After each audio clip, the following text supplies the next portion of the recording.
Bueno,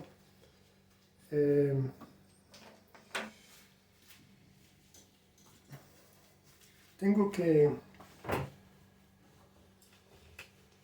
hacer este video porque me lo cortó. Estoy intentando usar otro celular ahora que me prestaron. Estoy viendo un ejercicio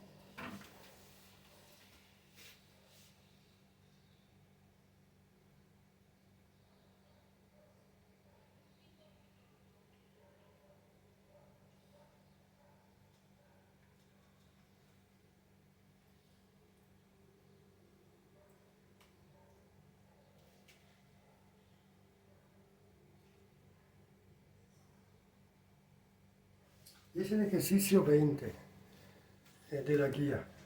En este ejercicio se plantea una función de utilidad que es así. Y luego se dice que hay un ingreso que es la sumatoria con un que va de 1 a 2 de PI XI. Entonces, de entrada, nos piden las funciones de demanda. Entonces, bueno, aquí tenemos, sabemos que con una función de utilidad del tipo Cobb-Douglas, como es esta, vale lo siguiente, que el gasto en el producto 1, el gasto es este, es una fracción alfa dividido entre alfa más beta del ingreso. ¿De acuerdo?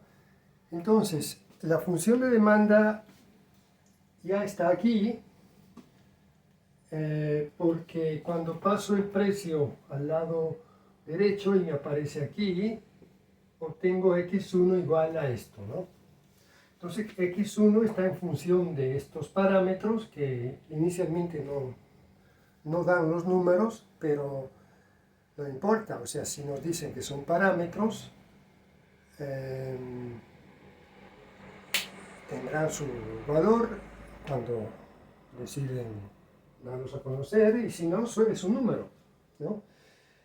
Este también es un valor conocido, es el ingreso que deberá de darse a conocer también. Y ahora, aquí vemos una relación inversa entre precio y cantidad. Ven que aquí el precio está al denominador, eso quiere decir que cuando crece baja todo, ¿no? Y baja la demanda. Cuando disminuye el precio aumenta todo esto y aumenta la demanda. Entonces, esto da lugar a una función de demanda que no es lineal, porque la variable aquí está abajo, no es una recta. Esta función de demanda es decreciente, se puede estudiar como función, derivándola, etcétera, con los límites, y ahora no lo voy a hacer. Igual, la función de demanda de 2, por lo mismo, ¿no? Es la fracción beta, dividido entre alfa más beta, que es la suma de ¿qué? Del ingreso, ¿no? La fracción del ingreso. Entonces paso el P2 aquí abajo, igual, y obtengo la demanda, ¿no? La cantidad de X2 que compramos depende del precio inversamente. Acuérdense que esto que estamos planteando aquí se puede hacer cuando la función de utilidad es del tipo Cobb-Douglas, cuando se multiplican x1 y x2. Puede haber una constante de por medio, multiplicativa, no cambia nada. Y ayer también veíamos que esto se puede hacer con transformaciones de esta función exponenciales, logarítmicas, etc. Que son muchas, digamos, las funciones de utilidad que al final se pueden entender como o Cobb-Douglas directamente como esta, o transformaciones de Cobb-Douglas que dan resultados iguales, ¿no? Recuerdan que ayer vimos que midiendo la tasa marginal de sustitución, que es la pendiente de la curva de indiferencia que está asociada a esta función de utilidad, ¿no? Que esta tasa era constante, aún transformando esta función en otras, ¿no? En logaritmos, exponencial, raíz cuadrática, etc. Ahora, aquí también vemos la demanda en relación al ingreso. Esa es otra función de demanda interesante. Cuando hago variar el ingreso, ¿no? Y no el precio, entonces la demanda cambia con el ingreso. Ahí vemos una relación lineal, porque ven, el ingreso está aquí arriba. Entonces todo esto se conoce, en este caso también se debe conocer el precio. Hacemos variar el ingreso, cómo varía la demanda. Y esta va a ser una recta que sale del origen, porque todo este coeficiente es un número que multiplica m.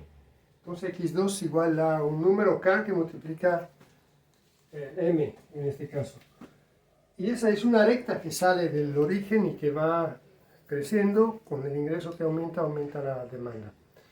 Esa se llama demanda Engel. Demanda Engel quiere decir una demanda donde, una demanda que depende, ¿no? A través de un coeficiente k de m del ingreso. Esta es la función de demanda que sale aquí o aquí. x2 o x1, ¿no? Que dependen del ingreso así. Entonces aquí tenemos una cosa de este tipo. El ingreso, aquí x2 o x1, ¿no? Así. Ven que son bienes superiores, porque crece el ingreso, crece la demanda, pero pueden salir también bienes inferiores. Con el ingreso que crece, la demanda disminuye, es una pendiente decreciente. Esta es la demanda Engel, y estas, donde la demanda es función del precio, ¿no? Cuya gráfica sería algo así, son x1p1 o x2p2, son funciones de demanda marshallianas, ¿no? Donde la demanda depende del precio. Las más, digamos, estudiadas son las demandas marshallianas. Las demandas Engel en micro, que nos muestran esta relación entre demanda e ingreso, luego trasladada al plano macro, ¿no? Dan lugar a la función keynesiana de consumo, ¿no? Que se empieza a ver en macroeconomía. Bueno, entonces, esta, digamos, es la pregunta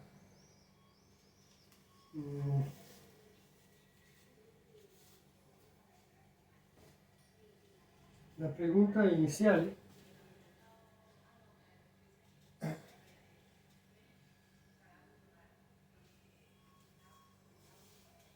que se hace en este ejercicio.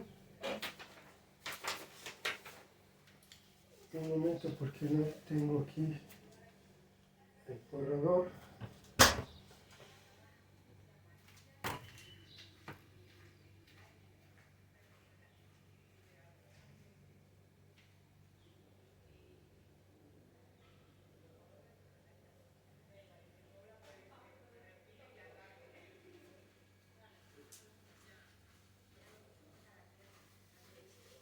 Ahora, el ejercicio sigue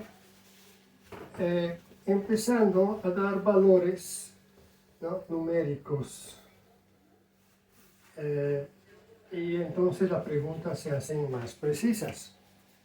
Ya ven que si no tengo valores numéricos, lo que puedo determinar son las funciones de demanda, por ejemplo, es así, ¿no? Pero no puedo determinar la canasta que el consumidor escoge. Para tener esa canasta necesito conocer el ingreso. Entonces aquí empezamos con estos valores: que el ingreso sea de 50 pesos, que P1 sea de 1 peso. Esos son los datos del ejercicio. P2 igual a 2 pesos. Y luego alfa y beta son iguales a 0,5 y A es igual a 10. Estos son los datos. Y la pregunta es: determinen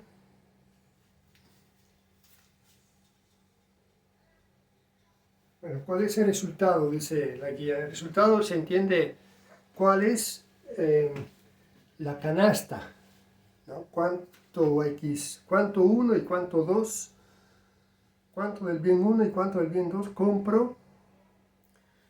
Cuando tengo toda esta información, entonces la función de utilidad será 10 que multiplica x1 a 0,5 elevado a 0,5 que multiplica x2 elevado a 0,5. Y la reta presupuestaria será 50 igual a 1x1, que es x1, más 2x2. Entonces hago mi gráfica y luego hago los cálculos. En la gráfica pongo x1 y x2. Y empiezo con mostrar la reta presupuestaria, ¿no? Con la tabla x1, x2, x1 0, x2 25, 50 medios, x2 0, x1 50. ¿Ok? Entonces 50, 25, 1. Ahora, sabemos que aquí hay curvas de indiferencia, ¿eh? Que son las que conocemos cuando la función de utilidad es una Cobb-Douglas o una transformación de Eiger como la que habíamos visto ayer. Entonces llegamos a un punto de tangencia que es el punto óptimo, que es el punto donde el consumidor maximiza, ¿no?, su utilidad gastando todo su ingreso. ¿Cómo se determina ese punto óptimo? Bueno, se determina en el caso de la Cobb-Douglas diciendo que el gasto en x1, que es P1x1, es la fracción alfa es 0,5, ahora la suma de alfa y beta es 1, porque la suma de 0,5, 0,5, del ingreso 50. Entonces 0,5 por 50 da 25, quiere decir que la mitad, ¿no?, del ingreso se gasta en x1.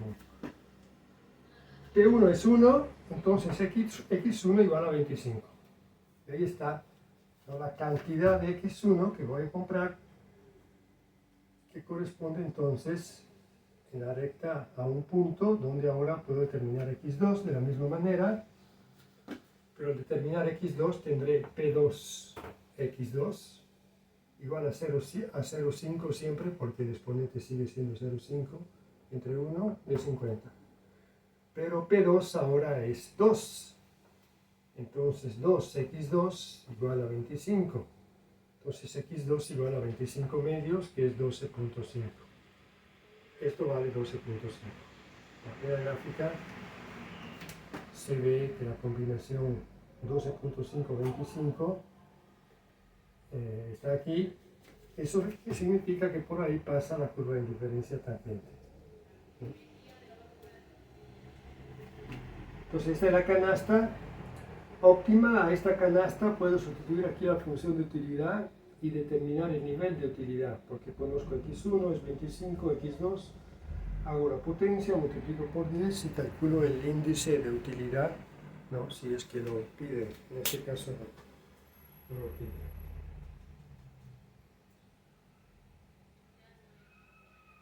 Ahora, el ejercicio sigue y la pregunta es: ¿qué sucede cuando el precio crece de P1 crece del 100%? Entonces borro todo esto. Con el precio de P1 que crece del 100%, entonces si el P1 cuesta un peso y crece del 100%, ¿qué quiere decir? El 100% de 1 es 1. 100% de 1 es 1. Crece del 100% quiere decir, si el valor es 1, ¿no?, y crece del 100%, crece de su propio valor, de 1. Entonces 1 más 1 es 2. Es decir, cuando el precio de 1 pasa de 1 peso a 2 pesos, la variación es de 1, ¿no?, sobre 1, y es Eso implica que el nuevo precio entonces sea este. El precio de 2 crece, dice, del 50%. Entonces 50% de 2 es la mitad de 2, es 1. Entonces si crece de 1 y el nivel inicial es 2, crece de 1, crece de 50%, pasa a 3. Entonces el precio del producto 2 pasa a 3 pesos. Crece de una unidad, ¿no? Una unidad es el incremento sobre el valor inicial, 2, un medio es 50%. Mientras que aquí crece de 1, ¿no? Sobre 1, que es el valor inicial, crece de 100%. Ahora, estos datos se mantienen. La función de utilidad también, entonces tengo esta función de utilidad con P1 que ahora es 2, ¿no? 2x1 es el gasto del producto 1, es 0,5 dividido entre 1, entre la suma de los dos sería 0,5 del ingreso que es 50.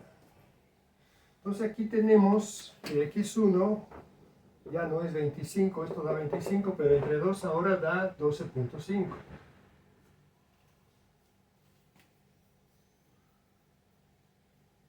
Claro, es que va a haber una restricción mayor ahora.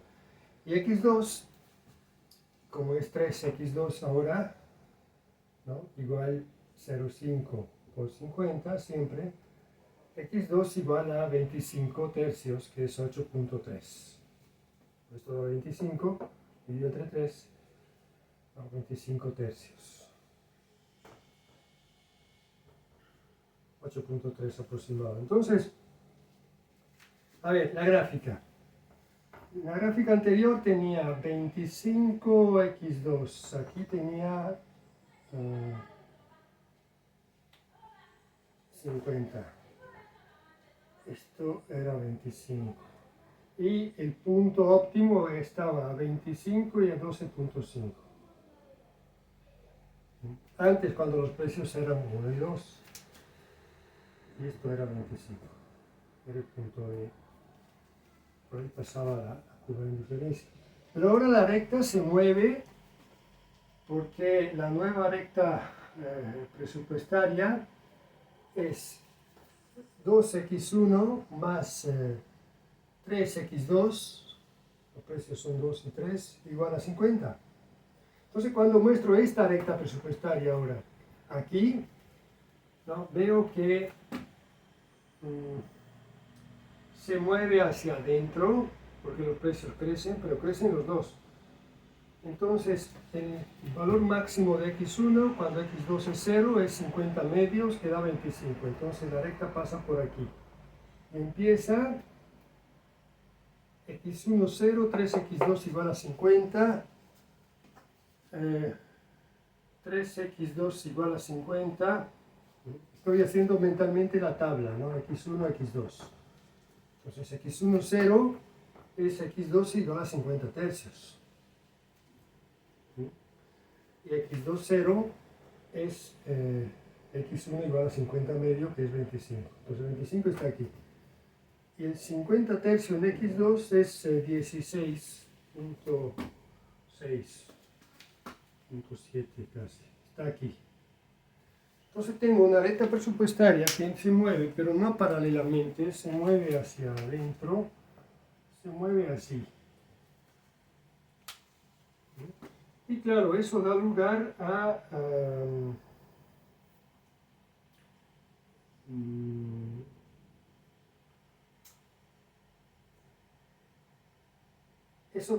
valores diferentes que hemos calculado, ¿no? Los nuevos óptimos, 12.5 en x1 está aquí y 8.3 está aquí. Entonces tengo ese óptimo y una curva de indiferencia que pasa por ahí.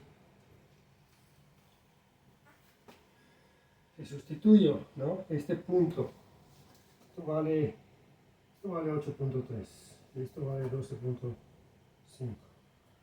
Si lo sustituyo aquí a función de utilidad, veo que el nivel ha bajado mucho, o sea, me muevo, ¿no?, en una curva de diferencia más interna, porque los precios han aumentado y el ingreso se ha mantenido igual. Bien, entonces hemos resuelto el inciso B.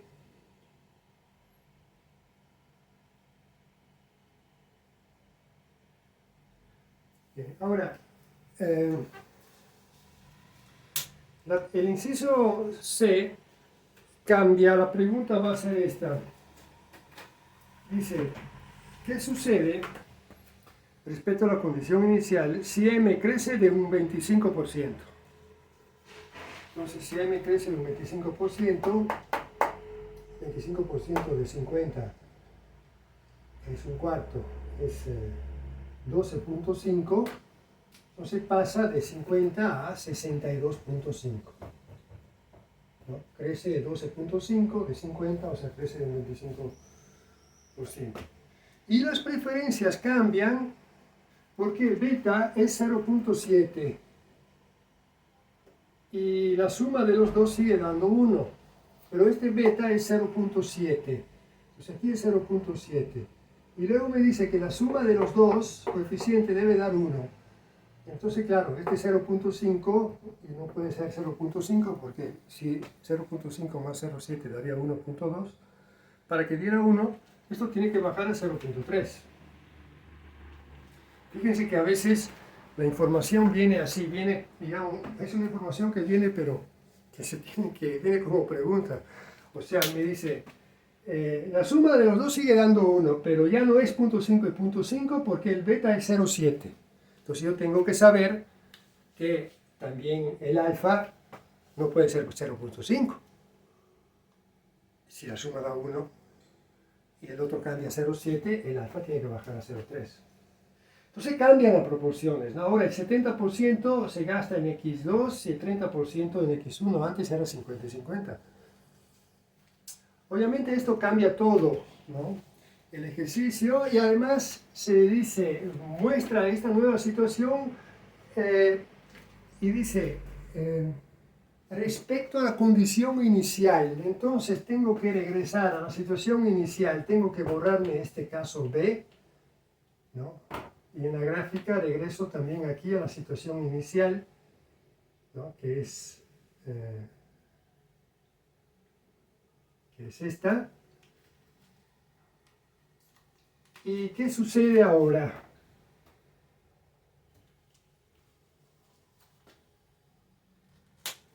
Alfa y beta ahora son 0,3 y 0,7, A es 10. Esto ya no va a servir. Entonces, el gasto en 1, ¿no?, P1 X1 con P1 un peso, otra vez X1, P1 X1 es X1, igual alfa es 0,3. 0,3 entre la suma que sigue dando 1, entonces no hay problema, sigue siendo 0,3, del ingreso. 0.3 por 50 da 15, porque es 3 por 5, es como 3 por 5, entonces eso da 15. Significa que la demanda de X1 baja a 15. Eso se debe, como ven, no a cambios de precios y de ingresos, se debe a que cambian alfa y beta, y eso implica un cambio, ¿no?, en la orientación de las preferencias. Mientras que antes alfa y beta eran 0.5, entonces había como una apreciación igual entre una unidad de tortilla y una unidad de tomate, por ejemplo, ¿no?, en términos de utilidad. Ahora se dice que si X1 es tortilla y X2 es tomate, la preferencia de la tortilla, digamos, el kilo de tortilla se refleja menos en la utilidad que el kilo de tomate, porque el kilo de tortilla se tiene que elevar a 0.3, el kilo de tomate a 0.7, que es más alto. O sea que el tomate, como la unidad de tomate, repercute sobre la utilidad más que la unidad el kilo de tortilla. Entonces, por eso se ve que en la situación de equilibrio, X1 de la tortilla, tenemos ahora 15, Antes, al inicio teníamos 25. O sea, se reduce el consumo de tortilla. Y probablemente aumenta el de tomate, porque en el de tomate tenemos que P2X2, que es 2X2, es igual a 0.7 de 50. 7 por 5, 35. X2 es igual a 35 entre 2, que da 17.5. Entonces fíjense, 17.5 está por aquí. Ahora, tenemos una situación diferente. Ahora tenemos curvas de indiferencia que tienen las mismas propiedades que las anteriores, pero son sesgadas hacia X2. Entonces va a haber una que es tangente ahí, porque las curvas ahora están así. Estas son las curvas de indiferencias, con la nueva función de utilidad. Y antes estaban como más centradas. Era esta y otras centradas sobre esta. Entonces, esta va a ser la nueva elección, con menos X2, X1 más X2, X2 es 17.5, ¿no? Un cambio en la situación de equilibrio debido a que cambia el gusto del consumidor, ¿no? Que está más ahora apreciando más X2, entonces al final lo compra en 17.5 y antes lo compraba en 12.5.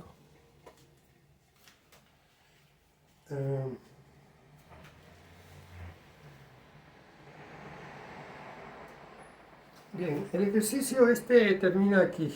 Entonces